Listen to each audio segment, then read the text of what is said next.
The Iranian F-4 Phantom streaked across the Iraqi desert at treetop level, its twin engines screaming as anti-aircraft fire erupted around it. The date was November 30th, 1980, and the pilot had one mission: photograph the Osirak nuclear reactor outside Baghdad and return to Iranian airspace alive. Iraqi gunners tracked the jet with their weapons, sending tracers arcing through the sky, but the Phantom stayed low and fast, weaving through the fire. The pilot's reconnaissance camera clicked rapidly as the distinctive dome of the reactor filled his viewfinder. He captured dozens of images showing construction progress, defensive positions, and the layout of support buildings. Then, he banked hard, pushed the throttles to maximum, and disappeared over the horizon before Iraqi fighters could scramble to intercept him. Those photographs would be in Israeli hands within a matter of days. The images would be studied by Mossad analysts in Tel Aviv, cross-referenced with American satellite intelligence, and compared against debriefing reports from French technicians who had fled Iraq after an earlier Iranian bombing raid. The intelligence picture they revealed was both precise and terrifying. The Osirak reactor was months away from going operational. Once it was loaded with nuclear fuel and began operating, destroying it would become exponentially more dangerous and politically catastrophic. The window for action was closing. Israeli intelligence had been tracking Iraq's nuclear program for 7 years, using every tool available to delay and disrupt construction. But sabotage and assassination had only bought time. The reactor still stood, and Saddam Hussein's ambitions remained intact.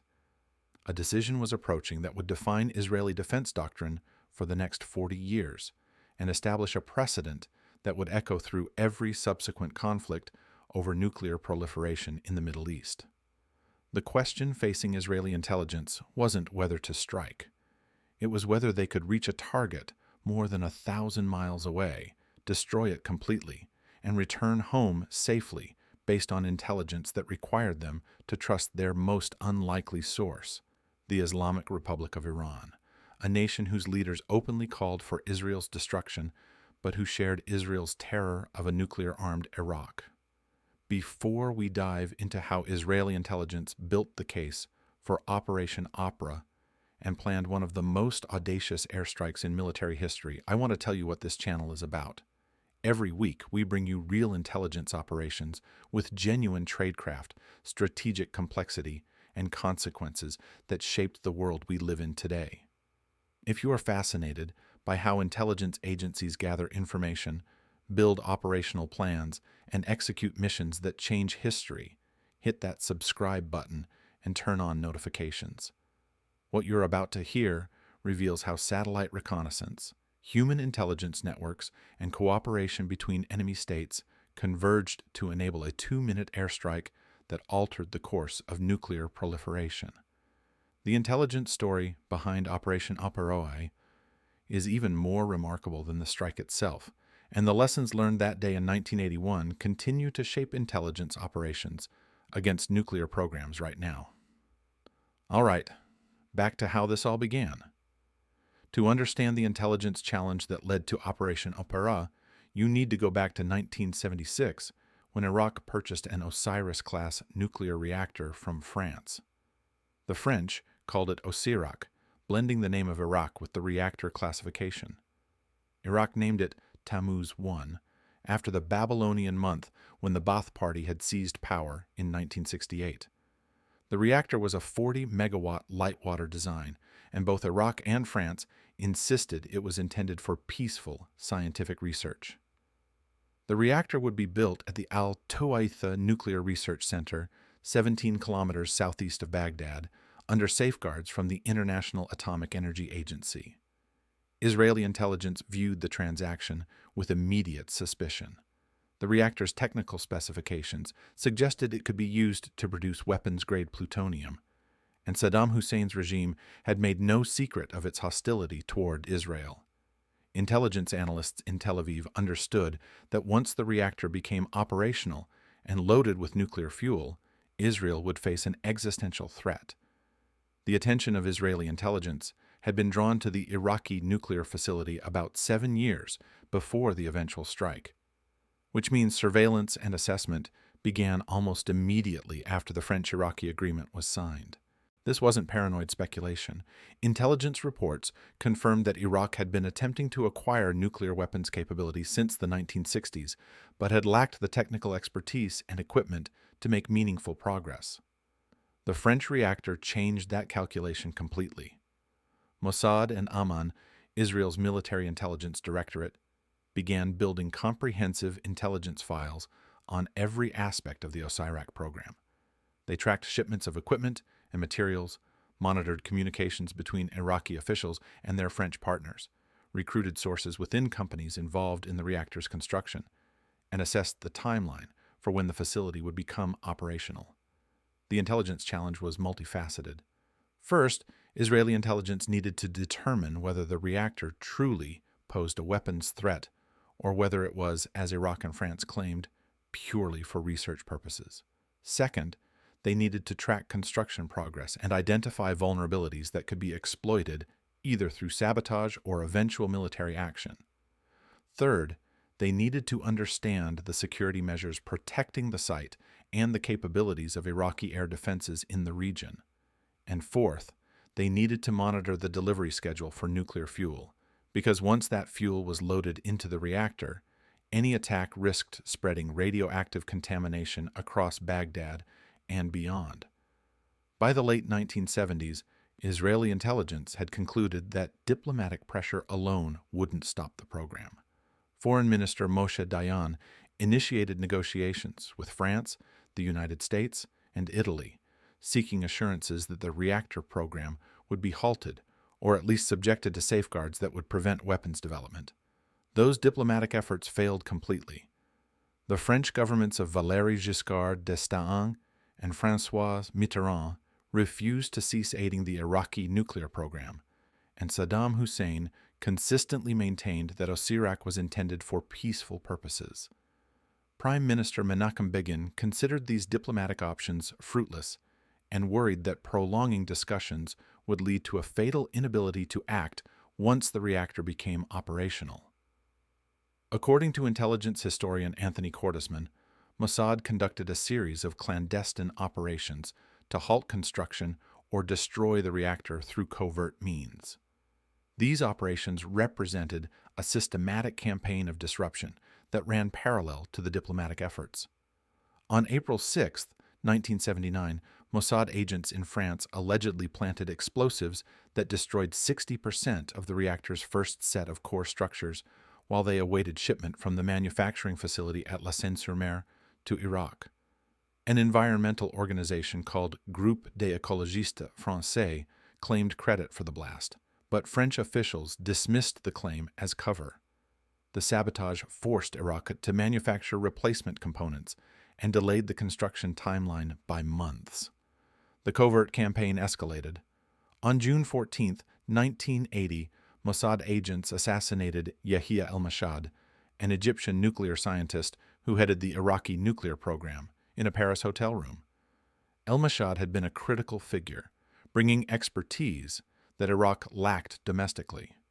His death disrupted technical leadership at a crucial phase of reactor construction. Shortly afterward, two other Iraqi engineers working on the program, Salman Rashid and Abdul Rasul, fell ill and died on trips to Switzerland and France, respectively.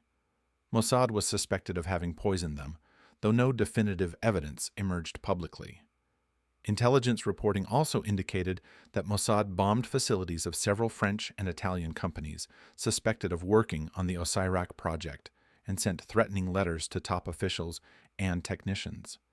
These intimidation campaigns caused several French technicians to resign from the project, further delaying construction and degrading Iraq's access to specialized technical knowledge.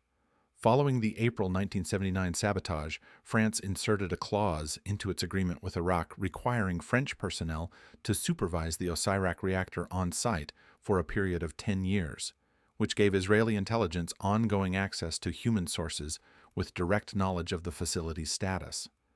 But all of these operations, successful though they were in causing delays, couldn't stop the program permanently. By mid-1980, intelligence assessments indicated that the reactor was approaching operational status. Iraq had overcome the sabotage setbacks, replaced the assassinated personnel, and continued construction despite the covert pressure campaign. Israeli intelligence concluded that the window for preventing a nuclear-armed Iraq was measured in months, not years. A more decisive action would be required. Then, an unexpected development gave Israeli intelligence a critical advantage. On September 22, 1980, Iraq invaded Iran, triggering what would become an 8-year war. The Iran-Iraq War created a strange alignment of interests between Israel and Iran. Despite the Ayatollah Khomeini's virulent anti-Israeli rhetoric and the Islamic Republic's official hostility toward the Jewish state, both nations feared Iraqi power, and neither wanted Saddam Hussein to acquire nuclear weapons. Intelligence cooperation between enemies became strategically necessary, even though it remained deeply secret and was never officially acknowledged by either government. On September 30, 1980, just 8 days after Iraq's invasion began, Iran launched Operation Scorched Sword. 4 Iranian F-4 Phantom jets completed aerial refueling near the Iran-Iraq border, then flew into Iraqi airspace on a deliberate false course designed to trigger Iraqi radar detection. Once Iraqi air defenses locked onto the decoys, 2 of the Phantoms peeled off and dropped to extremely low altitude to avoid further detection. They changed course toward the Tuwaitha nuclear facility and struck the Osirak reactor with bombs and rockets. The attack caused minor damage to the reactor dome and cooling system, but didn't destroy the facility. 1 rocket failed to explode, and the damage was quickly repaired by French technicians. The Iranian raid had an unintended consequence that proved more valuable than the physical damage it inflicted. Hundreds of French and Italian technicians and engineers working at Tuwaitha fled Iraq immediately after the attack, fearing for their safety as the war escalated. Work at the facility ground to a standstill. For Israeli intelligence, this exodus represented an unprecedented opportunity. Mossad agents began tracking down and debriefing technicians who had worked on the reactor, extracting detailed information about the facility's layout, construction status, security measures, and operational timeline. These human intelligence sources provided granular details that satellite imagery alone couldn't capture: the thickness of the reactor's containment walls, the locations of support equipment, the schedules for future construction phases, and critically, the timeline for when nuclear fuel would be delivered and loaded. The intelligence convergence that made Operation Opera possible was beginning to take shape. Israeli intelligence now had 3 crucial streams of information. First, American satellite reconnaissance from the KH-11 Kenan program. Second, Iranian aerial reconnaissance photographs and continued intelligence sharing despite official hostility. And third, detailed debriefings from European technicians who had direct knowledge of the reactor's construction and vulnerabilities. The KH-11 satellite system represented a revolution in reconnaissance technology. Launched beginning in 1976, these satellites were the first American spy platforms to use electro-optical digital imaging instead of film return capsules. They transmitted real-time imagery through relay satellites to ground stations, where analysts could examine photographs within hours instead of waiting days for film to be recovered. The KH-11 satellites orbited at altitudes around 250 kilometers and used a 2.4-meter diameter mirror, the same size as the Hubble Space Telescope, to capture images with a ground resolution of approximately 6 centimeters. That meant analysts could identify individual people, vehicles, and construction equipment from space. Intelligence reporting indicates that the United States provided Israel with KH-11 reconnaissance photos of the Tuwaitha facility, significantly aiding Israel's assessment of the reactor's progress. These satellite images showed construction advancing despite the Iranian raid, confirmed the locations of air defense positions around the site, and provided updated intelligence on the reactor dome's structural integrity. The satellite passes were timed to capture imagery during optimal lighting conditions, with shadows that revealed the three-dimensional structure of buildings and defensive installations. American intelligence cooperation with Israel on this issue was substantial, even though the Carter and later Reagan administrations publicly urged Israel not to strike the reactor. On November 30th, 1980, 2 months after their initial bombing raid, Iran sent another F-4 Phantom on a reconnaissance mission. Rather than attempting a follow-up strike, the Iranian jet made a single high-speed pass over Osirak, photographing the reactor to assess damage from the September attack and document repair progress. Iraqi anti-aircraft batteries fired at the aircraft, but the Phantom evaded their fire and returned safely to Iran with dozens of high-resolution photographs. According to intelligence historians, these Iranian aerial reconnaissance photographs were shared with Israeli intelligence, either directly through covert channels or indirectly through intermediaries. The photographs proved crucial for Israeli Air Force planning because they showed the reactor from angles and perspectives that satellites couldn't easily capture, and they confirmed that French technicians had repaired the damage from the earlier Iranian raid. In October 1980, Mossad delivered a comprehensive intelligence assessment to Prime Minister Begin. The assessment concluded that the Osirak reactor would be fueled and operational by June 1981. This timeline was significantly aided by the intelligence streams that had been developed: satellite reconnaissance, Iranian cooperation, and human sources. French technicians later claimed the reactor wasn't scheduled to become operational until the end of 1981, suggesting Mossad's timeline assessment was either pessimistic or based on worst-case planning assumptions. Nonetheless, the intelligence picture presented to Israeli leadership indicated that the window for action was closing rapidly. The Israeli cabinet met in October 1980 to debate the intelligence assessment and decide whether to authorize a military strike. The discussion was contentious and revealed deep divisions within Israeli leadership. Defense Minister Ezer Weizman opposed the attack, as did Labour Party leader Shimon Peres, who argued that the strike would isolate Israel internationally and unite the Arab world against it. Approximately half of those who engaged in cabinet deliberations argued against military action, citing concerns about international backlash, the risk of harming the peace agreement with Egypt, potential retaliation against Israel's own nuclear facility at Dimona, and the likelihood of arms embargoes from Europe and America. Begin and his supporters made the counter-argument based on intelligence assessments. They maintained that once the reactor went operational, Iraq would be on an irreversible path toward nuclear weapons capability. Intelligence estimates suggested Iraq could have a functioning nuclear weapon within 1 to 2 years after the reactor became operational, possibly sooner. Begin argued that Israel faced an existential threat that justified preventive military action, and he invoked the memory of the Holocaust, insisting that Israel could never again permit an enemy openly threatening its destruction to acquire the means to carry out that threat. The cabinet vote was close, 10 in favor of launching the attack, 6 against. With Moshe Dayan absent from the vote, the authorization moved forward by a narrow margin.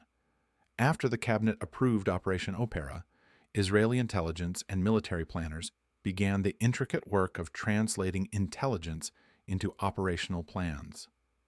The basic procedure for the airstrike had been formulated as early as 1979, which meant contingency planning had been running parallel to the covert disruption campaign.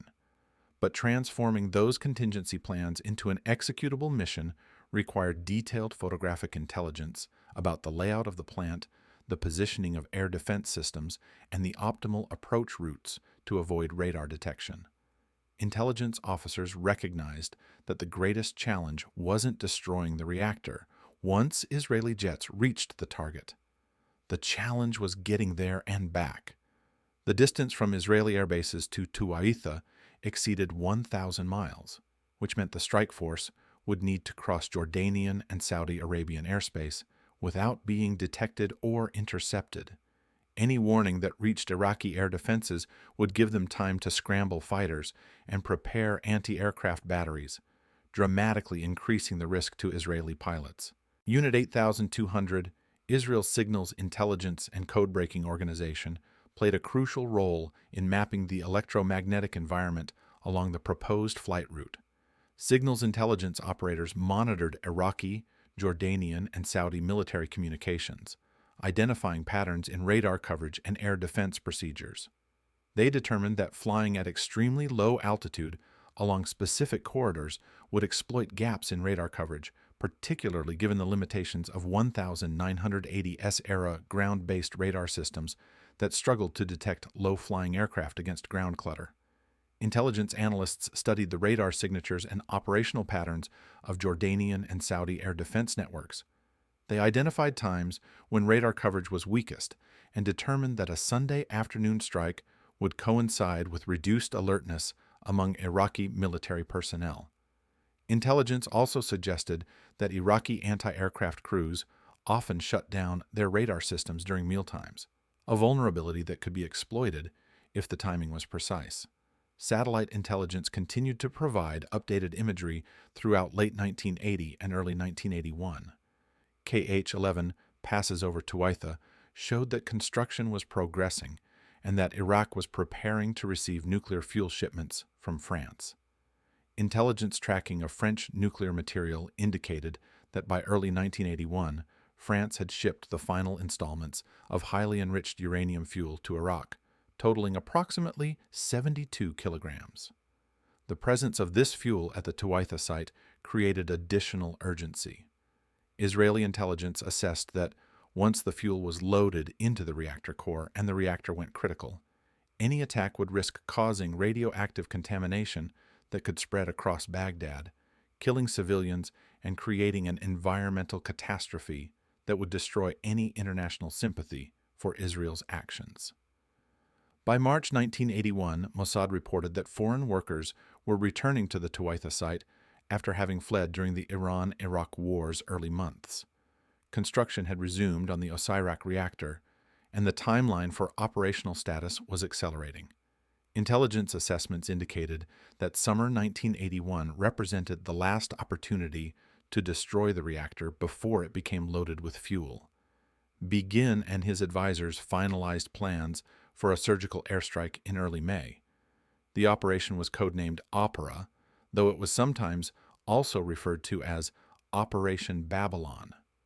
Intelligence work now focused on perfecting the operational details. Pilots needed precise navigation coordinates for a low-altitude flight path that would take them through Jordanian and Saudi airspace while avoiding radar detection. They needed exact coordinates for the reactor dome and supporting facilities at Tuwaitha. They needed updated intelligence on Iraqi air defense positions, including the locations of SAM-6 surface-to-air missile batteries and anti-aircraft gun emplacements. And they needed confirmation of the reactor's status to ensure that the strike occurred before fuel loading began.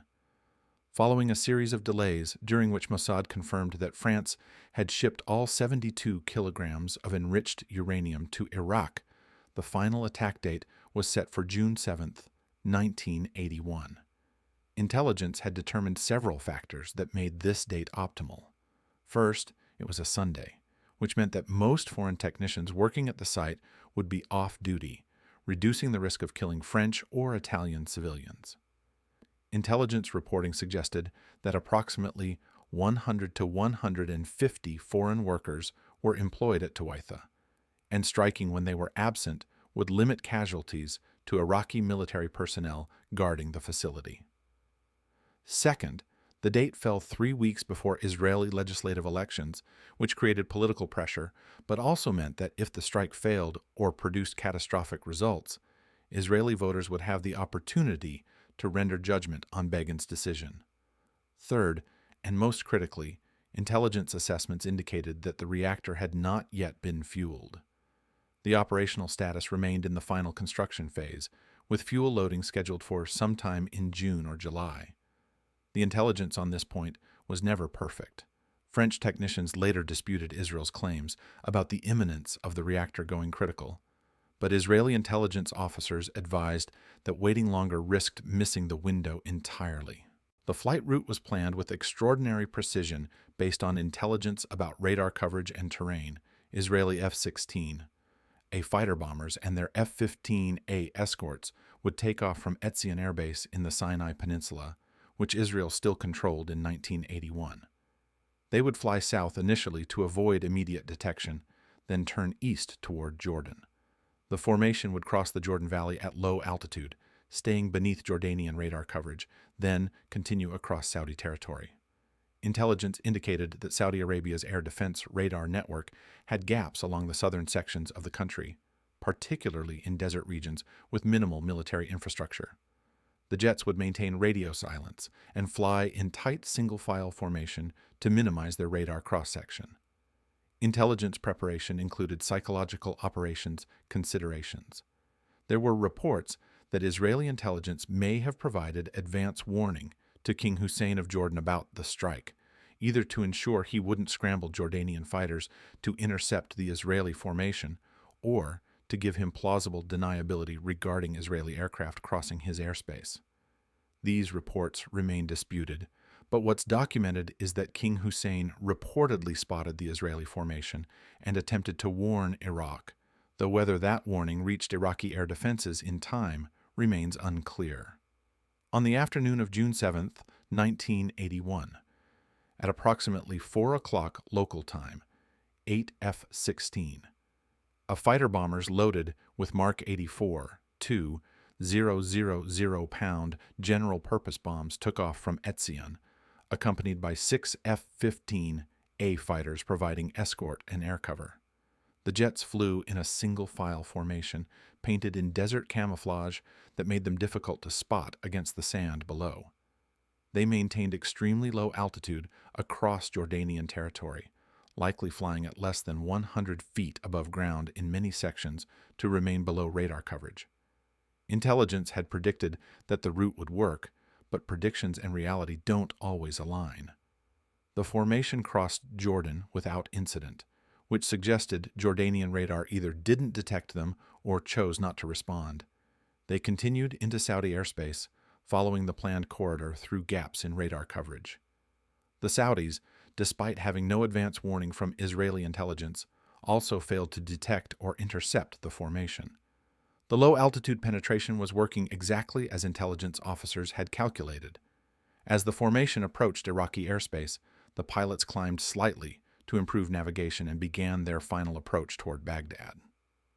The jets remained in tight formation, approaching the target from the southwest. At Tuwaitha, Iraqi Colonel Fakhri Hussein Jaber commanded the Western Air Defense Zone, responsible for protecting the reactor. Intelligence had assessed Iraqi defensive measures and concluded that while SAM-6 batteries and anti-aircraft guns surrounded the facility, the element of surprise would allow Israeli jets to complete their attack before Iraqi defenses could respond effectively. The intelligence assessment proved accurate in ways that seemed almost too perfect. When the Israeli formation appeared over Baghdad at approximately 17:35 local time, Iraqi anti-aircraft crews were eating dinner. Their radar systems had been turned off, either for maintenance or simply because Sunday evening was considered low risk for attack. The jets flew directly over the outskirts of Baghdad, banking hard Tuwaitha as people throughout the city glanced upward at the sound of jet thunder. Colonel Jaber stood outside the reactor facility and watched in shock as 8 F-16s in desert camouflage emerged from the southwest at rooftop level. There was no warning, no time to sound alarms. The jets banked hard, lighting their afterburners as they began their attack run. They climbed rapidly to approximately 5,000 feet, rolling heavily onto their backs with their tails to the setting sun, which made them nearly invisible from the ground in the blinding light. One at a time, they inverted and pitched downward into shallow dives, lining up on the distinctive dome of the Osirak reactor. The attack lasted less than 2 minutes. Each F-16 released 2 Mark 84 bombs equipped with delayed fuses. 14 of the 16 bombs struck the reactor dome or immediate support structures. The massive concrete containment dome, designed to protect the reactor core, collapsed under the impact and explosive force. Secondary explosions erupted as internal structures failed, Support buildings disintegrated. The entire facility was engulfed in smoke and debris. Iraqi anti-aircraft crews finally began firing, but by that point, the Israeli jets had already released their ordnance and were departing at high speed and low altitude. In their panic and confusion, Iraqi gunners achieved the only casualties of the raid. They accidentally shot their own anti-aircraft gun position when they fired at the last Israeli jet fleeing north. The self-inflicted friendly fire killed several Iraqi soldiers on the ground. Inside the reactor building, the explosions killed 10 Iraqi soldiers who had been on duty guarding the facility. One French civilian technician who had been working, despite it being Sunday, died from inhaling toxic fumes created by the explosions. The casualties were remarkably low given the destructive force unleashed, which validated Israeli intelligence calculations about attacking on Sunday and before the reactor went operational. All 14 Israeli aircraft returned safely to base. Not a single jet was hit by Iraqi fire. The operation had been executed with precision that seemed almost surgical. At approximately 1940 local time, Prime Minister Begin telephoned U.S. Ambassador Sam Lewis in Tel Aviv. Lewis later reported that Begin informed him the strike had occurred and that all planes had returned safely. Begin sounded relieved, but also aware of the diplomatic firestorm that was about to erupt. For Ambassador Lewis, the call triggered a complex emotional response that intelligence officers would later study as emblematic of the moral ambiguity surrounding preventive strikes based on intelligence assessments. Lewis had been warning Washington for months that Israel would likely attack the reactor. He had met with Begin in July 1980 and concluded that Israeli leadership had decided on military action regardless of American objections. Lewis had conveyed these warnings to Secretary of State Edmund Muskie and President Carter, noting that Begin seemed prepared to undertake preemptive strikes with conventional weapons, regardless of the awesome consequences of such action. But now, with the strike completed, Lewis faced the question that haunts every intelligence-led preventive operation. Was Begin right? How had Israel just prevented a nuclear-armed Iraq from threatening not only Israel, but the entire region?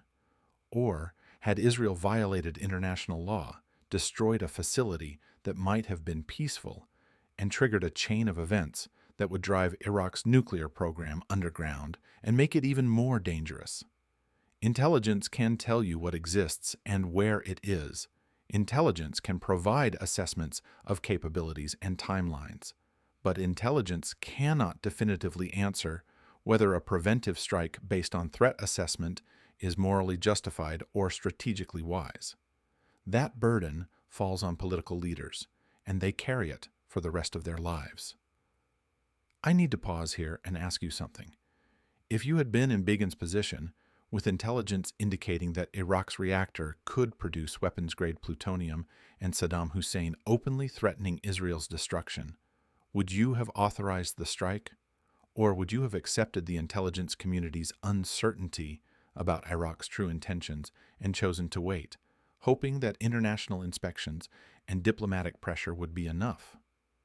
Drop your answer in the comments, because the questions raised by Operation Opera haven't disappeared.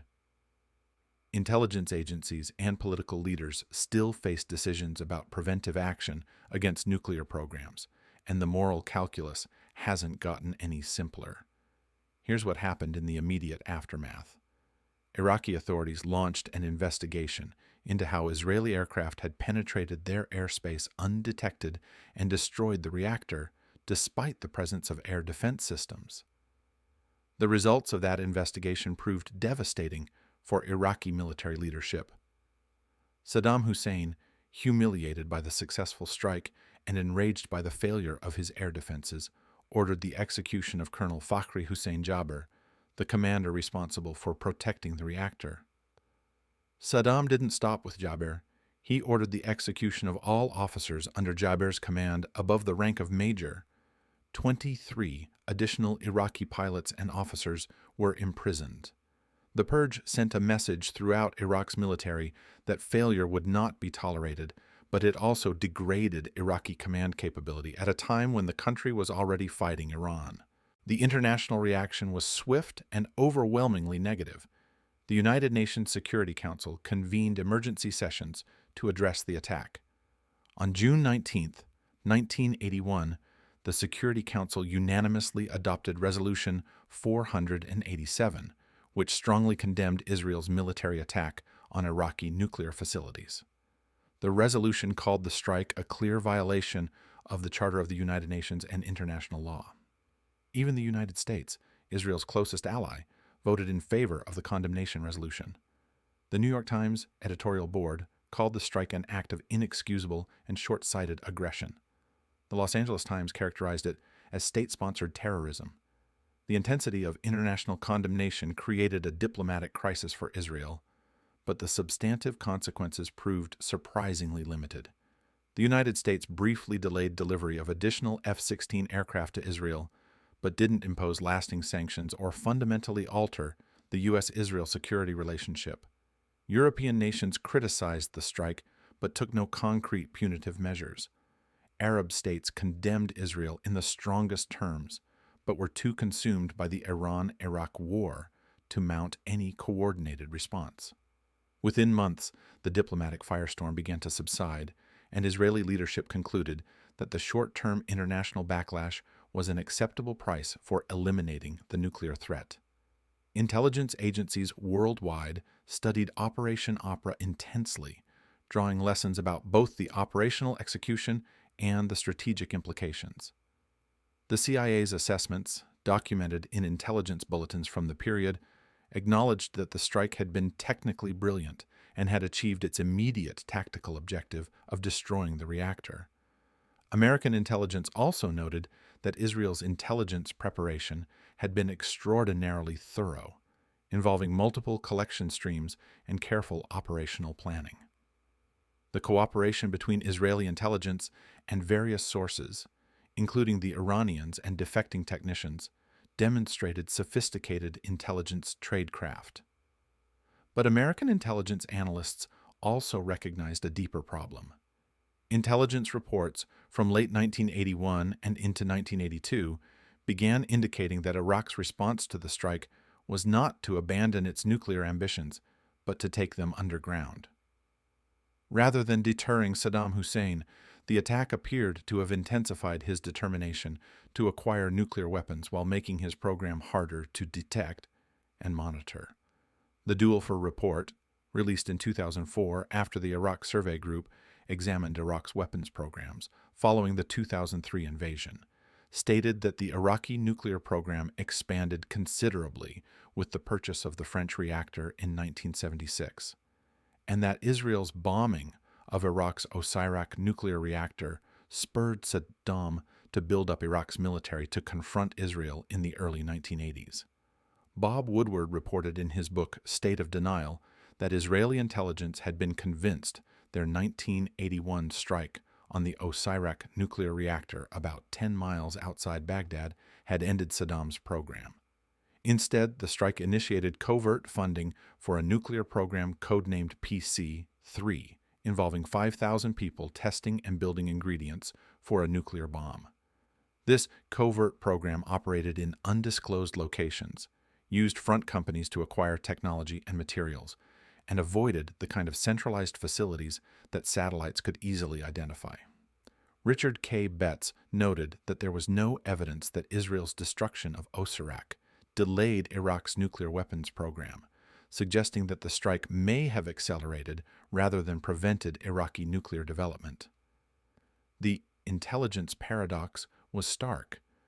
Israel had gathered near-perfect tactical intelligence about the reactor's location, construction status, and vulnerabilities.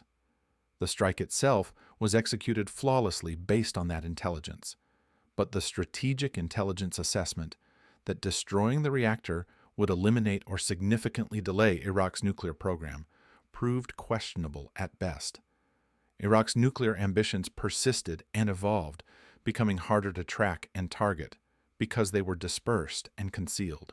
The debate over whether Operation Opera succeeded or failed continues among intelligence analysts and historians. Supporters of the operation point to evidence that emerged during the 1991 Gulf War and the 2003 Iraq War. When coalition forces occupied Iraq in 1991, they captured extensive documentation about Iraqi weapons programs. Intelligence officers examining these documents discovered that Iraq had been much closer to nuclear weapons capability than many experts had believed. Israel's strike had destroyed a facility that, while perhaps not optimally designed for plutonium production as critics claimed, was nevertheless part of a broader nuclear infrastructure that Iraq intended to use for weapons development. In 2003, during the invasion that toppled Saddam Hussein, additional evidence emerged about the extent of Iraq's historical nuclear ambitions. While Iraq did not possess active nuclear weapons or an operational nuclear program at the time of the invasion, a failure of intelligence assessment that sparked its own controversy, the historical record showed that Iraq had indeed pursued nuclear weapons during the 1980s and early 1990s. Some analysts argued that without Operation Opera, Iraq might have achieved nuclear capability before the 1991 Gulf War, which would have dramatically altered the strategic calculations for that conflict. Counter-evidence came from technical experts who examined the Osirak reactor design.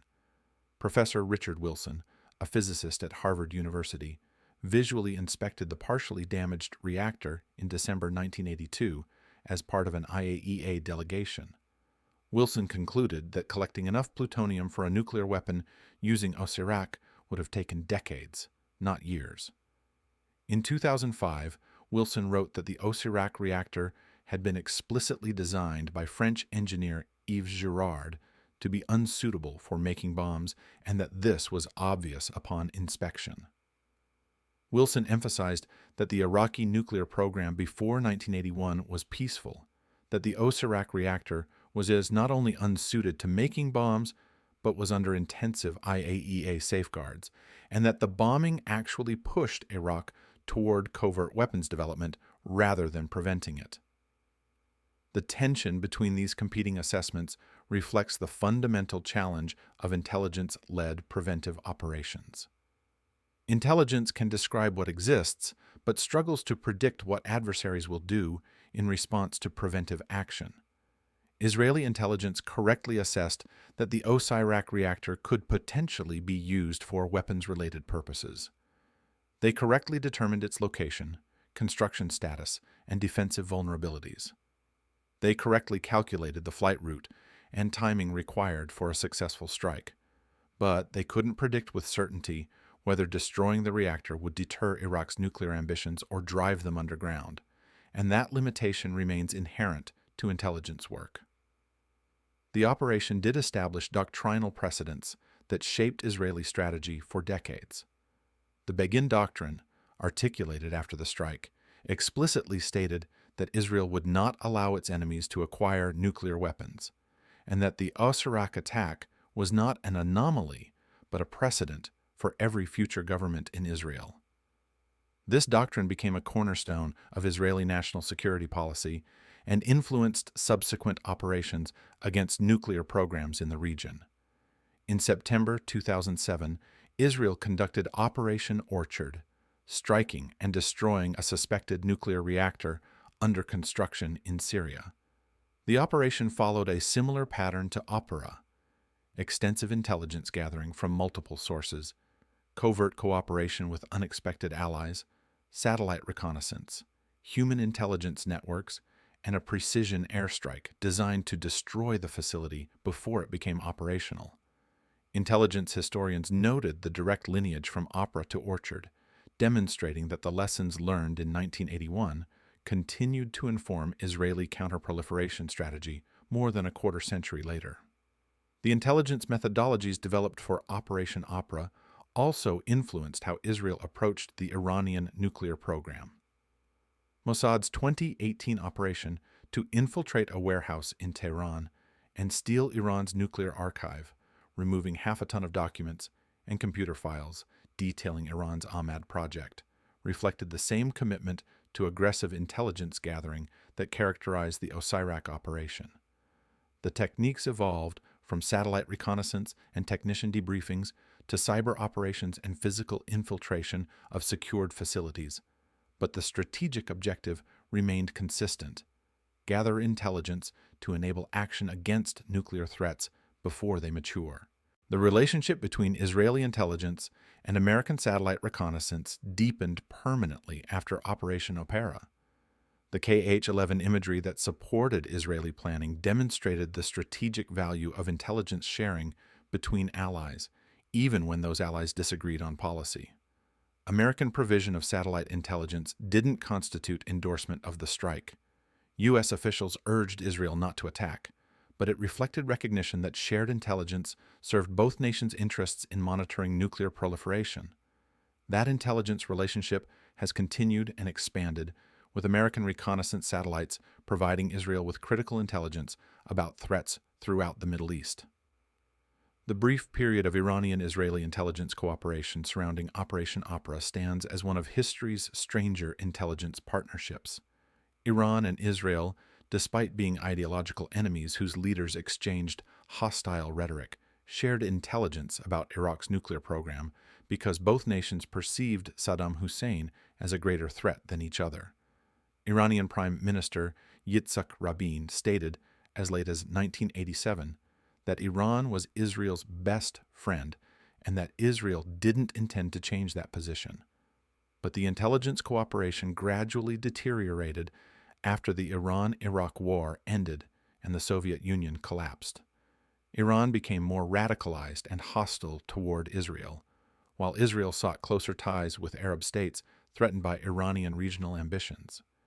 The operational alliance against Iraq's nuclear program became a historical anomaly, demonstrating that intelligence cooperation can transcend ideological hostility when strategic interests align, but also showing the fragility of such arrangements. The lessons Israeli intelligence drew from Operation Opera extended beyond nuclear counter-proliferation to broader questions about intelligence-led operations. The operation validated several key principles. First, that multiple independent intelligence streams provide more reliable assessments than single-source intelligence. The combination of satellite reconnaissance, human intelligence from technician debriefings, Iranian aerial photography, and signals intelligence gave Israeli planners confidence that their target intelligence was accurate. Second, that timing matters immensely in preventive operations. Striking before the reactor was fueled avoided radioactive contamination and reduced casualties, making the operation more defensible both morally and politically. Third, that surprise and precision can overcome defensive advantages, but only when intelligence about defenses is accurate and operational planning exploits identified vulnerabilities. Intelligence organizations also recognized limitations. Perfect tactical intelligence doesn't guarantee strategic success if adversaries respond in unexpected ways. Intelligence can identify capabilities, but struggles to assess intentions with certainty, particularly when adversaries have strong incentives to conceal their true objectives. And intelligence-led preventive strikes carry moral and legal burdens that can't be resolved through better collection or analysis. Those burdens rest with political leadership and societies that must decide whether acting on imperfect intelligence is preferable to waiting for threats to materialize with certainty. The debate over Operation Opera's ultimate success or failure may never be resolved definitively because the counterfactual, what would have happened if Israel hadn't struck, remains unknowable. Would Iraq have developed nuclear weapons using the Osirak reactor? Would Saddam Hussein have used those weapons during the 1991 Gulf War or threatened Israel with nuclear destruction? Or would the reactor have remained peaceful, monitored by international inspectors, while Iraq's nuclear ambitions remained constrained by technical limitations and diplomatic pressure? Intelligence assessments can inform these questions, but cannot answer them with certainty. What's undeniable is that Operation Opera demonstrated the extraordinary capabilities of intelligence services when they combined satellite reconnaissance, human intelligence networks, signals intelligence, and operational planning into coordinated action. The operation showed that distance and defenses don't provide absolute security against determined adversaries with superior intelligence. It established that intelligence cooperation can occur between unlikely partners when strategic interests align. And it proved that intelligence-led preventive strikes are operationally feasible even when they're strategically and morally complex. The intelligence community's assessment of Operation Opera evolved over time as new information emerged about Iraq's nuclear program and the operation's long-term effects. Initial assessments focused on the tactical success and the operational lessons about planning and execution. Later assessments grappled with the strategic paradox of a perfectly executed operation that may have intensified the threat it aimed to eliminate. Contemporary assessments recognize Opera as a watershed moment in counter-proliferation strategy, acknowledging both its achievements and its limitations as a model for preventing nuclear weapons development. For intelligence officers who worked on Operation Opera, the operation represented both professional triumph and moral complexity. They had gathered intelligence from disparate sources, synthesized it into actionable assessments, supported operational planning that enabled a successful strike, and achieved their immediate objective without losing a single pilot. But they also understood that intelligence work doesn't end with operational success. The harder question was whether the operation made Israel more secure in the long term, and that question required intelligence officers to confront the limits of their profession's ability to predict human behavior and shape strategic outcomes. The legacy of Operation Opera extends far beyond the destroyed reactor dome at Tuwaitha. It established patterns of intelligence collection and cooperation that continue to shape how Israel and its allies monitor nuclear proliferation threats. It created doctrinal precedents for preventive strikes that influenced military and political decision-making for decades. It demonstrated both the power and the limitations of intelligence-led operations against nuclear programs. And it forced intelligence communities, political leaders, and societies to confront fundamental questions about when preventive action based on threat assessment crosses the line from legitimate defense into aggression, and whether perfect tactical intelligence can ever resolve that moral dilemma. Israeli intelligence officers involved in Operation Opera understood that they had participated in an operation that would be studied and debated long after they retired. They had helped plan and execute a mission that succeeded brilliantly in destroying its immediate target, but left unresolved questions about strategic wisdom. They had demonstrated that intelligence agencies could achieve remarkable operational successes while still struggling with the hardest question intelligence work faces. Not what exists or where it is, but what will happen if we act, and what we should do with the knowledge we possess. Those questions didn't end when the last F-16 landed safely at Etzion Air Base. They continue today, every time intelligence agencies assess nuclear programs in hostile states, and political leaders decide whether to strike or to wait, knowing that either choice carries consequences that intelligence alone cannot fully predict.